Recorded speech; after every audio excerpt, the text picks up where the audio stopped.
Cerita dari kisah Ilyas Dendam Siluman Ular dari Banten Pedalaman, dalam arti bukan suku Baduy ya. Kisah ini saya akan ceritakan apa yang dialami di kampung Ilyas. Suatu hari, ada seorang tetangga saya yang bekerja sebagai petani di sawah, namun kala itu, beliau sedang tidak pergi ke sawah karena di belakang rumah beliau ada kebun yang begitu tidak luas. Namun belakang rumah tetangga Ilyas ini, layaknya terlihat seperti tempat sampah saja. Namun sama beliau dijadikan kebun kecil-kecil, seperti menanam singkong, terong, dan pepaya. Dan hari itu, beliau pagi-pagi menyapu halaman belakang rumah yang saya maksud tadi. Oh iya, nama tetangga Ilyas ini bernama Paidin. Ketika selesai menyapu dan sampah sudah dikumpul dan siap dibakar, akhirnya beliau pun masuk ke dalam rumah untuk mengambil korek. Setelah beliau kembali lagi dan membakar sampah hasil menyapu, tiba-tiba muncullah sesosok ular dari lubang tanah yang begitu besar. Ular itu ukuran sebetis kaki orang dewasa, dan ular itu pergi begitu saja. Setelah api itu menjalar ke lubang, bekas ular tadi itu keluar. Dan Ilyas yang melihat kejadian itu pun kaget, melihat ular sebesar itu. Namun tak lama ketika api itu sudah padam, Ilyas dan tetangganya pun mengecek lubang bekas ular itu keluar. Dan ternyata di dalam lubang itu banyak telur ular yang sebagian sudah ada yang menetas, namun yang menetas itu sudah hangus terbakar.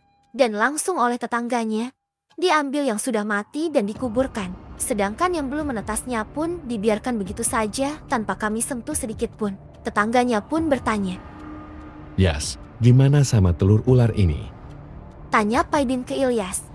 Udah biarkan saja, lagi pula belum menetas dan mungkin induknya tak akan mungkin kembali, karena tempatnya sudah kita ganggu. Ujar Ilyas pada Paidin. Okelah kalau begitu, jangan sampai ada orang lain yang tahu soal ular besar yang barusan kita lihat, dan juga lubang harus kita tutup biar tidak ada orang yang lihat. Ujar Paidin pada Ilyas. Esok paginya pun Paidin datang ke rumah Ilyas. "Assalamualaikum Yas, Ilyas," teriak Paidin dari luar pintu. Waalaikumsalam. Iya, ada apa? Jawab Ilyas yang baru bangun tidur sambil menuju arah pintu dan membukakan pintu. Ada apa pagi-pagi kok kayak orang ketakutan gitu? Tanya Ilyas pada Paidin. "Saya semalam mimpi buruk tentang ular besar kemarin Yas." Jawab Paidin. Mimpi buruk di mana? Coba ceritakan di mana mimpinya. Tanya Ilyas sambil berlalu membuatkan kopi untuk mereka berdua.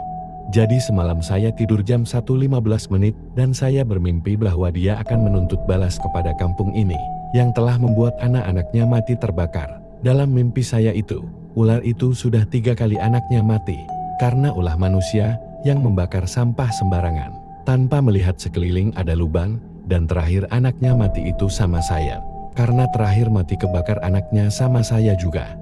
Ujar Paidin yang mulai keringat dingin. Mimpi itu bunga tidur, Din. Jangan kamu pikirin, jangan kamu ambil pusing dulu. Toh lagi pula kamu pun dak tahu kalau ada ular di balik sampah itu, dan kamu juga kan dak tahu kalau ada lubang di situ karena ketutup sama sampah. Ujar Ilyas sedikit menenangkan Paidin yang sedikit parno. Paidin pun mulai sedikit tenang. Walaupun dari raut wajahnya sedikit gelisah akan mimpi itu sendiri. Namun jelang beberapa hari, terjadi sesuatu di kampung Ilyas. Seorang petani pagi-pagi terkena gigitan ular, dan tak berapa lama warga pun kumpul di rumah seorang Pak Tani bernama Pak Samsuri. Namun Pak Samsuri setelah terkena gigitan ular itu tak sadarkan diri hingga menjelang sore. Dan akhirnya pihak keluarga membawa Pak Samsuri ke rumah sakit. Namun setelah dibawa ke rumah sakit, salah satu dokter pun berbicara kepada pihak keluarga Pak Samsuri, dan kebetulan Ilyas pun ikut mengantarkan Pak Samsuri ke rumah sakit. Pihak keluarga Pak Samsuri, panggil dokter di ruang IGD. Saya Dok. Jawab Bu Santi sambil menghampiri dokter. Ibu istri Pak Samsuri. Tanya dokter. Iya dokter, gimana kondisi suami saya? Ujar Bu Santi.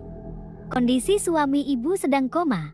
Kemungkinan besar bisa atau racun ular itu sangat banyak mengalir ke bagian pembuluh darah. Namun kami sudah semaksimal mungkin berusaha untuk suami ibu agar cepat pulih dan sadar. Ibu berdoa saja agar Pak Samsuri cepat sadar dari komanya. Ujar dokter sambil beranjak pergi dari hadapan Ilyas dan Bu Santi. Ibu yang sabar, ini musibah, karena musibah kita pun tidak ada yang tahu. Ujar Ilyas kepada Bu Santi agar tenang hatinya. Apa ini gara-gara mimpi yang diceritakan Bapak yang ada berkaitan dengan ular itu? Gumam Bu Santi yang begitu pelan. Namun Ilyas mendengarkannya. Maksudnya apa, Bu? Tanya Ilyas. Itu loh Yas, Bapak pernah cerita akan mimpi dihantui ular besar. Gara-gara di kebun, dia membakar sampah karena Pak Samsuri tidak tahu bahwa di tumpukan sampah di kebunnya itu ada anak ular yang baru saja netas. Jadinya ikut terbakar dan sampai sering terbawa mimpi pula oleh Pak Samsuri. Ujar Bu Santi. Kok mimpinya sama persis seperti Paidin ya, Bu? Ujar Ilyas ke Bu Santi. Masa sih? Emang Paidin mengalami apa yang suami saya alami juga? Tanya Bu Santi. Iya, Bu. Jawab Ilyas. Kok aneh, bisa sama begitu mimpinya ya? Gumam Bu Santi. Tak berapa lama Pak RT pun datang ke rumah sakit. Assalamualaikum. Pak RT. Waalaikumsalam. Jawab Ilyas dan Bu Santi. Gimana kabar Pak Samsuri, Bu? Kata dokter masih koma, Pak. Jawab Bu Santi. Semoga saja lekas pulih dari komanya. Aneh Yan, ular jenis apa sih yang menggigit beliau itu? Sampai beliau tak sadar diri, dan saya rasa sepertinya bisa dan racun ular itu sangat berbahaya sampai beliau koma. Gumam Pak RT. Entahlah, Pak. Saya pun tak tahu. Jawab Ilyas ke Pak RT. Ilyas pun berpamitan kepada Bu Sani dan Pak RT. Karena di rumah banyak keperluan yang belum selesai. Setelah Ilyas tiba di rumah, Ilyas pun istirahat sejenak dan memikirkan perihal yang baru saja terjadi tadi pagi. Dan tak lama Ilyas pun membuat kopi sambil membakar sebatang rokok di teras. Tak lama kemudian, warga pun datang ke rumah Ilyas menanyakan perihal kabar Pak Samsuri di rumah sakit. Yas, gimana kabar Pak Samsuri? Tanya salah satu warga. Masih koma, kata dokter. Jawab Ilyas. Koma sih koma, emang kamu tidak masuk ke ruangan? Lihat langsung kondisi Pak Samsuri. Tanya warga pada Ilyas. Tidak, Teh. Saya kan bukan keluarganya dan saya hanya mengantarkannya saja. Jawab Ilyas. Terus di rumah sakit, selain Bu Santi, ada siapa lagi di rumah sakit? Tanya warga lagi ke Ilyas. Ada Pak RT, Teh, sama Bu Santi berdua saja. Jawab Ilyas kembali. Oh, Ujar warga seraya menutup pembicaraan. Siang, sore, malam, bahkan sampai pagi lagi pun Pak Samsuri tak kunjung sadar juga dari komanya, hingga pihak keluarga pun pasrah akan kondisi Pak Samsuri saat ini yang sedang terbaring di rumah sakit. Namun istri dari Pak Samsuri pun menyarankan agar mengobati Pak Samsuri melalui orang pintar atau dukun. Namun ketika orang pintar itu tiba di rumah sakit, orang pintar itu seraya berbicara kepada Bu Santi bahwa, Mohon maaf Bu Santi, kalau kondisinya di rumah sakit gini sih, saya tidak bisa menetralisir Pak Samsuri. Di mana alangkah baiknya kita bawa saja pulang. Karena percuma, kau hanya berlama-lama di rumah sakit, dan saya pun melihat ada yang tidak beres dengan mata batin saya di tubuh Pak Samsuri ini. aduh terus gimana dong Mbah? Kalau suami saya dibawa pulang, takut kenapa-napa. ujar Bu Santi sedikit cemas dengan kondisi saat ini. Udah Ibu tenang aja, yang penting Ibu ikhlas serahkan semuanya pada Allah saja. Dan apapun ke depan yang terjadi sama Pak Samsuri, intinya Ibu harus ikhlas dan menerima semuanya. Ujar Pak RT pada Bu Santi agar sedikit lebih tenang. Baiklah Pak, kalau begitu. Saya akan meminta dokter bahwa suami saya mau dibawa pulang saja. Bu Santi pun akhirnya menemui dokter untuk berbincang-bincang. Dan akhirnya Bu Sent menandatangani surat perjanjian. Bila mana ada hal sesuatu yang terjadi dengan Pak Samsuri, pihak rumah sakit tidak bertanggung jawab. Bu Santi pun menandatangani surat perjanjian itu. Dan Bu Santi langsung menemui dukun kampung dan Pak RT.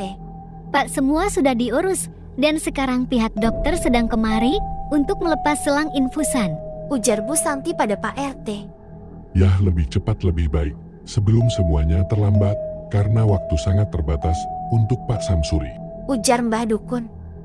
Dokter dan perawat pun akhirnya selesai melepaskan infusan dan lain-lain di tubuh Pak Samsuri. Dan Bu Santi pun siang itu menelpon Ilyas. Assalamualaikum. Waalaikumsalam. Ilyas bisa ke rumah sakit. Bawa mobil jemput Pak Samsuri sekarang. Ujar Bu Santi yang membuat Ilyas sedikit kaget. Jemput Pak Samsuri. Emang Pak Samsuri udah sembuh bener, Bun? Tanya Ilyas. Sudah kamu jangan banyak tanya. Sekarang kamu bawa mobil ke rumah sakit. Kamu juga nanti tahu sendiri kenapa Pak Samsuri ibu bawa pulang.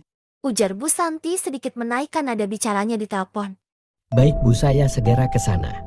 Jawab Ilyas. Dan Ilyas akhirnya pun on the way menuju rumah sakit. Setibanya Ilyas di rumah sakit, Ilyas pun melihat Pak Samuri yang masih koma atau pingsan, lalu dimasukin ke dalam mobil dan Ilyas pun langsung tancap gas menuju rumah Pak Samsuri. Namun Ilyas sendiri tak menggubris pembicaraan para tetangga itu, dan Ilyas hanya fokus dengan salah satu orang yang memakai baju serba putih dengan memakai ikat kepala dengan rambut yang sangat panjang. Setelah saya bertanya ke Pak RT akan seorang laki-laki itu, ternyata beliau adalah orang pintar atau dukun. Tolong semua pintu ditutup ya. Saya akan mulai mengobati Pak Samsuri sekarang. Ujar dukun itu kepada Ilyas dan Pak RT yang sedang mengobrol. Baik Mbak. Jawab Ilyas kepada dukun itu. Tolong bawakan saya air 1 gelas. Ujar dukun menyuruh Bu Santi yang berada di samping Mbak dukun itu. Baik, Mbah. Jawab Bu Santi dan langsung pergi ke dapur mengambil segelas air.